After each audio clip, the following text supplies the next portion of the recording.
Hello everyone, I am Sonali. In this video, I will show you how to use the Excel data for contact. No need to dial the each and every contact number for calling. You can directly use the Excel data for calling. So let's see how to do this. So first use your Excel data. Suppose this is your Excel data. Then use this data.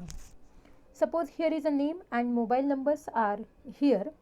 You can just tap on a mobile number. See, here is a selection of mobile number. When you are just clicking on this, then this is selection. Tap on this number. So you will get the option call, cut, copy, paste, clear. When you are tapping for a second, then only you will get the option. Otherwise, you will get the only option cut, copy, paste.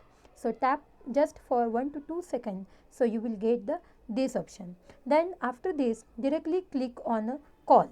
So see, here is your contact number, and then you use your SIM and you can call like this. So you, in this way, you can use the Excel data directly for calling.